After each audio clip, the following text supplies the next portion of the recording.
बोलो जयकारा बोल मेरे श्री गुरु महाराज की जय। बोलो साचे दरबार की जय। बोलो श्री सतगुरुदेव भगवान की जय। गुरुमुखों, पिछले भाग में हमने दुख के कारण के बारे में जाना। आज हम इसे और जानते हैं। वास्तव में शिक्षा का उद्देश्य क्या है? ज्ञान प्राप्त करना ही शिक्षा का उद्देश्य है। परंतु यह ज्ञान किसके लिए? यह ज्ञान अपने जीवन के लक्ष्य को प्राप्त करने तथा जन्म मरण की सीमा को पार करने में सहायता देता है। यही मुक्ति है। एक कवि ने शिक्षा और ज्ञान के उद्देश्यों को निम्न शब्दों में बहुत सुंदर व्यक्त किया है। इल्म कहते ही नहीं अल्फाज की पहचान को, इल्म वो है जो बताए जिंदगी की शान को।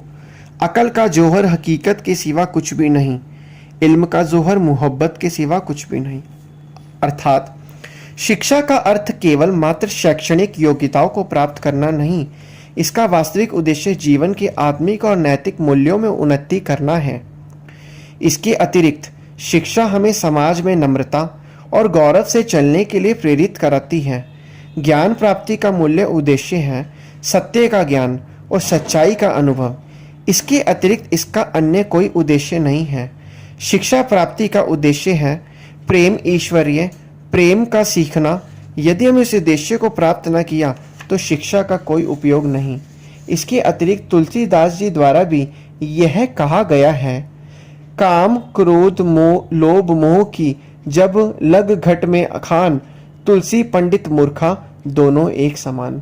तुलसीदास जी कथन करते हैं कि जब तक काम क्रोध मोह और लोभ आदि मन को घेरे हुए हैं तब तक विद्वान और मूर्ख दोनों ही समान हैं। संतों की दृष्टि में उन दोनों में कोई अंतर नहीं है। उपरोक्त कथन से हम भली भांति जान सकते हैं कि वर्तमान समय में हमारे दुखों का कारण क्या है। शारीरिक रोग हमें इतना पीड़ित नहीं करते जितना कि मानसिक व्याधियाँ। यदि मानसिक तनाव और बेचैनी को अध्यात्म ज्ञान द्वारा दूर किया जाए तो हमें किसी प्रकार के दुख अनुभव नहीं होंगे। धार्मिक जीवन जीने के लिए संत मत सर्वोत्तम वैज्ञानिक विधि है। यह जीवों को अपने भीतर जाने और वहाँ ईश्वर की खोज करने की शिक्षा देती है।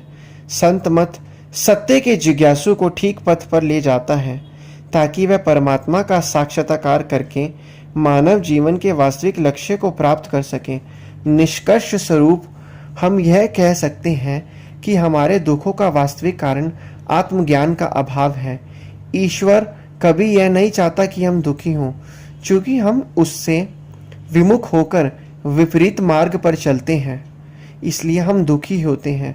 इन दुखों से छुटकारा पाने के लिए हमें पूर्ण संत सतगुरु द्वारा दर्शाए गए मार्ग पर चलना चाहिए, जो कि इन सभी दुखों का एकमात्र उपचार है।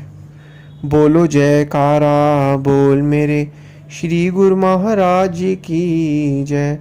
बोलो साचे दरबार की जय। बोलो श्री सतगुरुदेव भगवान की जय।